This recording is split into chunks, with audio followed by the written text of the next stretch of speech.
So the program committee started working, it must be as much as 6 months ago, the original plans, maybe 5 months ago.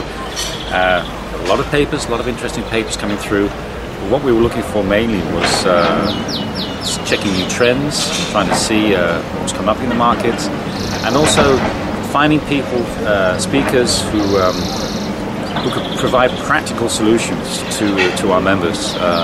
It's often conferences, you can only afford maybe to go to 1 or 2 in a year, so people need to take something home with them, something really hands-on they can use when they get back to their own businesses. So presentations that really give something, but not too theoretical, was something we felt was very important.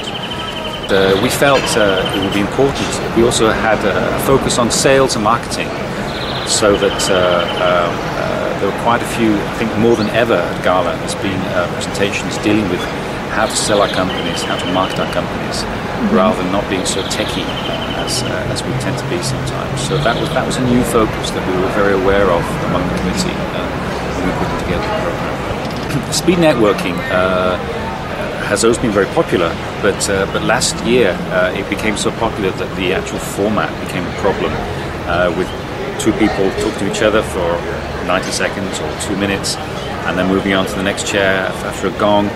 And in the end, it became a farce where people had hardly moved before the gong rang, and the noise in the room, it was a cacophony of sound. And it was really a big problem for us. So GALA realized we'd have to try something different this year, and found some new software that actually fitted people together in groups of 7 or 8 that actually suited each other, and then each person gets a minute to present themselves to the rest of the table, and then there'll be 2 or 3 minutes at the end of that round where people could discuss things generally, and then the gong would ring after 10 or 11 minutes and they move on to the next session.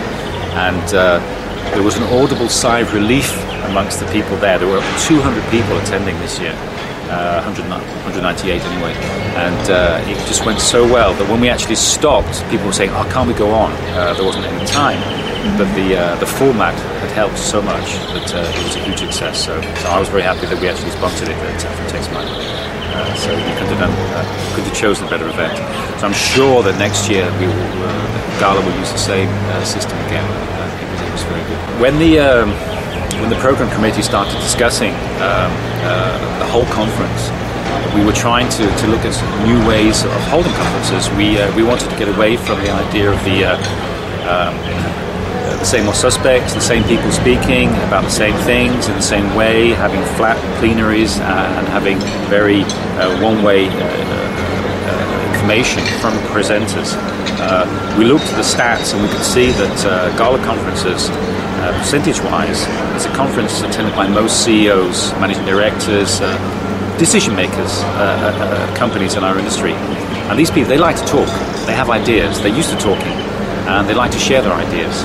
So in some way or other, we wanted to plug in to this energy and to this know-how at the conference. So we eventually agreed on a format where we'd run with 2 sessions, an agile session about MT, and an agile session about sales and marketing, again with a focus on sales and marketing. And the idea is that there'll be 3 sessions that link together, where we actually follow progress through the 3 sessions, and where we actually bring in 4 or 5 people in a very agile way, a bit like agile development, of course, that's where the concept came from, and to see if we can get some more different dynamics in the room, and see whether we can involve people in a much more proactive way, so we can actually have more of a workshop feel to it, in a dynamic way, with the audience to the round and pitching in if we feel that the mediator, the agile mediator, feels that he can add something else from his audience. So it's going to be very exciting to see whether this new format, this new idea, actually works. But the whole conference thing is like everything else, can get very conservative. So this is an idea of trying to move it in a different direction and seeing whether we can, as I say, plug in to having what we think is a very high-end audience who want to participate. So we're keeping our fingers crossed that Agile conferencing will be a big hit.